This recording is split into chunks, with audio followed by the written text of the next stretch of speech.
নমস্কার বন্ধুরা, টুসি কিচেনে সবাইকে স্বাগত জানাই। আশা করছি আপনারা সবাই ভালো আছেন, সুস্থ আছেন। আজ আমি আপনাদের সাথে শেয়ার করব চিংড়ি মাছের রোস্ট। এটা খেতে ভীষণই ভালো লাগে, গ্রিন চাটনির সাথে খেতে তো দারুণই লাগে। তাহলে চলুন দেখে নিই কীভাবে বানিয়েছি আমি এই চিংড়ি মাছের রোস্ট। প্রথমে আমি চিংড়ি মাছটাকে ম্যারিনেট করে নেব। তার জন্য আমি এখানে নিচ্ছি টক দই। আমি এখানে 3 চামচ টক দই নিয়েছি। তারপরে দিয়ে দিয়েছি রসুন বাটা, আদা বাটা আর একটা ভাজা মশলা। এবার দিয়ে দেবো মরিচ গুঁড়ো আর জিরে গুঁড়ো, তার সাথে লঙ্কার গুঁড়ো আর হলুদ গুঁড়ো। এবার দিয়ে দেবো গরম মশলা গুঁড়ো। এবার দিয়ে দেবো বেসন। আমি এখানে 1 চামচ বেসন দিচ্ছি। এবার পরিমাণ অনুযায়ী লবণ দিয়ে দেবো। তো এবার একটু এই মশলাটাকে আমি মেখে নেব। তারপরে দিয়ে দেবো সর্ষের তেল। আপনারা চাইলে কিন্তু ঘি বা বাটারও দিতে পারেন।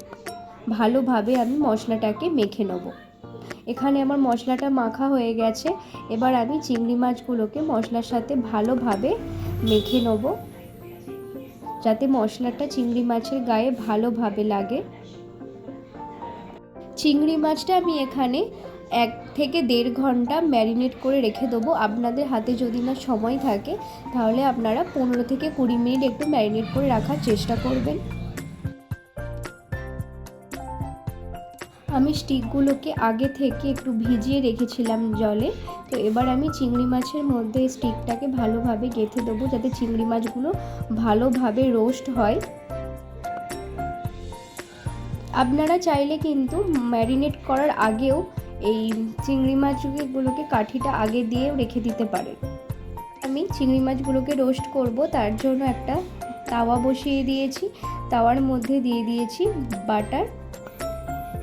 বাটারটাকে আমি একটু গলিয়ে নেব। আপনারা চাইলে কিন্তু বাটারের মধ্যে সাদা তেলও দিতে পারেন বা ঘিও দিতে পারেন। বাটার এখানে গরম হয়ে গেছে। এবার আমি বাটারের মধ্যে চিংড়ি মাছগুলোকে দিয়ে দেবো, কারণ গরম হলে তবেই কিন্তু দেবেন, না হলে কিন্তু চিংড়ি মাছগুলো ভালোভাবে রোস্ট হবে না। এবার ওপর থেকে আমি কিছু মশলা চিংড়ি মাছের মধ্যে দিয়ে দেবো। আমার এখানে 1 পিঠ ভাজা হয়ে গেছে, তো আমি আর একটা পিঠ উল্টে দেবো। উল্টানোর সময় একটু সাবধানে উল্টাবেন। আপনারা কিন্তু চিমটিও ব্যবহার করতে পারেন। আমি ওপর থেকে আবারও একটু মশলা দিয়ে দেবো চিংড়ি মাছের মধ্যে। আমি আবারও চিংড়ি মাছটাকে উল্টে দেবো। এইভাবে উল্টে পাল্টে চিংড়ি মাছগুলোকে আমি ভালোভাবে ভেজে নেব। এখানে কিন্তু চিংড়ি মাছগুলো সেদ্ধও হয়ে গেছে, আর খুব সুন্দরভাবে কিন্তু চিংড়ি মাছটা ভাজাও হয়ে গেছে, আর খুব সুন্দর একটা গন্ধ উঠছে। এইভাবে কিন্তু বাড়িতে আপনারা বানিয়ে দেখতে পারেন, খেতে কিন্তু দারুণ লাগে। একঘেয়ে চিংড়ি মাছের মালাইকারি, চিংড়ি মাছের তরকারি খেয়ে খেয়ে কিন্তু আমাদের আর ভালো লাগে না। এইভাবে একটু বাড়িতে বানিয়ে নিন, ছোট থেকে বড় সবাই কিন্তু খেতে খুব ভালোবাসবে। এখানে চিংড়ি মাছটা কিন্তু খুব ভালোভাবে ভাজা হয়ে গেছে। আমি এবার চিংড়ি মাছগুলোকে একটা একটা করে আগুনে পুড়িয়ে নেব। আপনারা চাইলে কিন্তু স্মোক কয়লা দিয়েও করতে পারেন। আমি এখানে চিংড়ি মাছগুলোকে পুড়িয়ে নেব। তো এবার এখানে একটা চিংড়ি মাছ পোড়ানো হয়ে গেছে। আমি আবার একটা চিংড়ি মাছ পুড়িয়ে নেব। আমি এইভাবে বাদবাকি চিংড়ি মাছগুলোকেও আগুনে পুড়িয়ে নেব।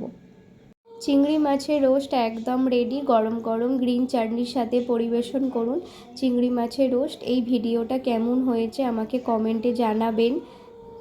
আমার চ্যানেলটিকে সাবস্ক্রাইব করে নেবেন। আর এই গরমে কিন্তু একঘেয়ে খাবার খেতে খেতেও ভালো লাগে না, তা এইরকম রেসিপি বাড়িতে বানিয়ে অবশ্যই খেতে পারেন। আর কেমন হয়েছে আমাকে কমেন্টে জানাবেন। আপনারা খুব ভালো থাকবেন, সুস্থ থাকবেন। দেখা হচ্ছে আপনাদের সাথে পরের ভিডিওতে। আর এই গরমে কিন্তু বেশি করে জল খাবেন, আর বাইরে যতটা পারবেন কম বেরোবেন।